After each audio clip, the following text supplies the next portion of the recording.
Hai, halo para peserta didik. Di sini bersama Ibu Vero akan menjelaskan materi periodisasi masa praaksara kelas 10. Mudah-mudahan siswa-siswi dapat memahami materinya. Kita lanjut saja materi yang pertama. Masa praaksara. Zaman praaksara adalah masa kehidupan manusia sebelum mengenal tulisan. Asal kata praaksara berasal dari pra artinya sebelum, aksara artinya tulisan. Praaksara juga disebut dengan istilah nirleka, nir artinya tanpa, leka artinya tulisan. Adapun dua periodisasi di zaman praaksara ada dua, yang pertama berdasarkan geologi, yang kedua berdasarkan arkeologi.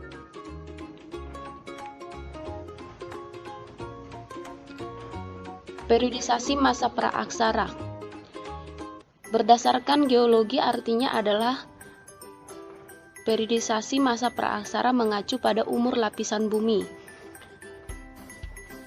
Berdasarkan geologi ini dibagi menjadi 4 zaman, yaitu zaman Arkeozoikum atau Azoikum, yang kedua zaman Paleozoikum, yang ketiga zaman Mesozoikum, yang keempat zaman Neozoikum atau Kenozoikum. Sedangkan berdasarkan arkeologi artinya adalah periodisasi praaksara mengacu pada teknologi purba yang hasil temuan dari penelitian para arkeolog. Arkeologi ini terbagi menjadi dua, ada zaman batu dan ada zaman logam. Zaman batu ini dibagi menjadi 4, yaitu zaman Paleolitikum, zaman Mesolitikum, zaman Neolitikum, dan zaman Megalitikum, dan terakhir zaman logam. Yang pertama kita akan membahas berdasarkan geologi, periodisasi praaksara berdasarkan geologi. Yang pertama tadi ada zaman Arkeozoikum. Arkeozoikum ini diperkirakan ada pada 4,5 sampai 2,5 miliar tahun yang lalu, yang dimana disebut zaman Arkeozoikum ini adalah masa kehidupan purba dan yang merupakan awal pembentukan batuan kerak bumi. Di sini zaman Arkeozoikum ini masa awal terbentuknya hidrosfer dan atmosfer. Dan kehidupan di zaman Arkeozoikum ini adalah kehidupan primitif di dalam samudra berupa mikroorganisme yang berupa bakteri dan ganggang. Yang kedua yaitu zaman Paleozoikum. Diperkirakan dari 2,5 miliar sampai 245 juta tahun yang lalu, zaman Paleozoikum. Zaman Paleozoikum ini adalah masa kehidupan awal. Masa kehidupan awal yang ditandai dengan berkembangnya atmosfer dan hidrosfer, serta kehidupan mikroorganisme bersel tunggal menjadi bersel banyak. Hidup jenis hewan invertebrata bertubuh lunak seperti ubur-ubur, cacing dan koral mulai muncul di lautan dangkal. Jadi kehidupan awal itu terjadi di zaman Paleozoikum, yang dimana yang hidup seperti ubur-ubur, cacing, koral di lautan dangkal. Yang ketiga zaman Mesozoikum. Diperkirakan zaman Mesozoikum ini adalah 245 sampai 65 juta tahun yang lalu, di mana zaman ini adalah zaman kehidupan pertengahan atau zaman dinosaurus, ditandai dengan aktivitas tektonik, iklim, dan evolusi, di mana flora dan fauna berubah drastis dari segi ukuran, di mana dinosaurus dan reptil laut berukuran besar muncul. Jadi munculnya kehidupan dinosaurus yaitu di zaman Mesozoikum. Kehidupan flora fauna yang bertubuh besar seperti Tyrannosaurus, Ichthyosaurus, Therosaurus. Yang keempat, zaman Mesozoikum. Diperkirakan zaman Mesozoikum ini adalah 65 sampai 1,8 juta tahun yang lalu. Zaman Mesozoikum ini terbagi menjadi dua, yaitu tersier dan kuarter. Di tersier, fauna yang muncul yaitu primata seperti burung tidak bergigi berukuran besar seperti burung unta, ikan, moluska, echinodermata. Kepunahan hewan dan tumbuhan secara silih berganti karena perubahan iklim global yang ekstrim. Jadi di zaman Mesozoikum ini ada perubahan iklim yang drastis, seperti iklim es yang berubah-ubah sehingga mengakibatkan kepunahan hewan dan tumbuhan.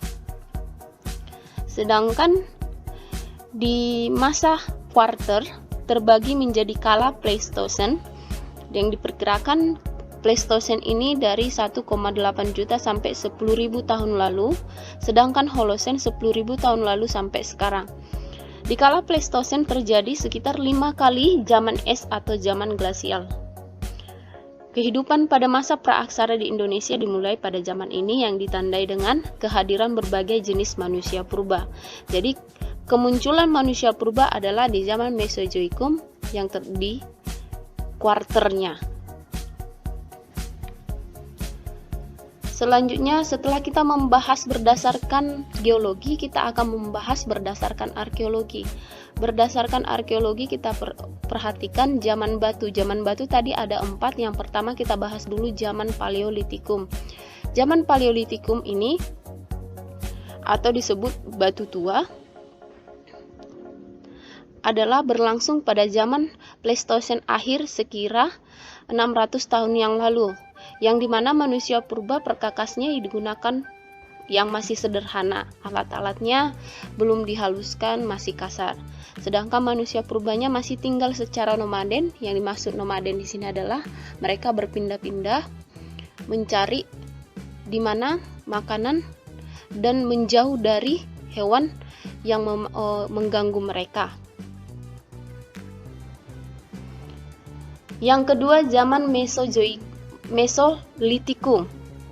Zaman Mesolitikum atau seringkali disebut Batu Tengah. Zaman Mesolitikum ini berlangsung pada akhir zaman es sekira 10.000 tahun yang lalu, di mana manusia purbanya sudah mengalami perkembangan, yaitu mereka melakukan mengumpulkan makanan atau sering disebut food gathering, tingkat lanjut. Manusia purbanya hidup menetap di gua-gua. Perkakas yang digunakan masih sederhana, seperti yang kita lihat perkakasnya sudah mulai dihaluskan. Seperti apa? Kapak perimbas, flakes, febel atau kapak genggam Sumatera, alat tulang dari binatang. Yang ketiga, zaman Neolitikum atau batu muda. Zaman batu muda ini terjadi sekira tahun 1500 sebelum Masehi. Perkakasnya dari batu sudah dihaluskan dan manusia purbanya mulai memproduksi makanan atau food producing. Manusia purbanya hidup menetap, sudah memiliki rumah. Itu dia. Setelah kita membahas zaman batu, kita akan membahas yang terakhir, zaman Megalitikum atau batu besar. Zaman Megalitikum ini mulai muncul, manusia purbanya memiliki kepercayaan seperti animisme dan dinamisme. Percaya kepada benda-benda, batu-batu yang besar. Benda peninggalan seperti dolmen, menhir, sarkofagus, dan kubur batu digunakan untuk pemujaan kepada roh nenek moyang.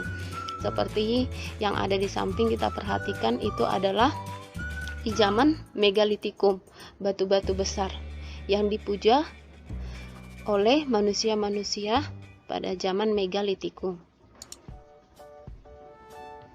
Selanjutnya kita akan membahas zaman logam. Zaman logam ini sering disebut masa perundagian. Perundagian berasal dari kata undagi yang artinya terampil. Di sini masyarakatnya sudah terampil dalam membuat alat-alat atau perkakas sehari-hari. Golongan undagi ini sudah mengenal teknik melebur dan mencetak logam. Contoh untuk alat dari besi seperti pisau, sabit, mata kapak, pedang, sedangkan dari logam kapak corong, nekara, dan moko. Sampai di sini pembahasan tentang periodisasi masa praksara. Mudah-mudahan siswa-siswi dapat memahami materinya. Sekian dari Ibu. Akhir kata Ibu ucapkan, jas merah, jangan sekali-sekali meninggalkan sejarah.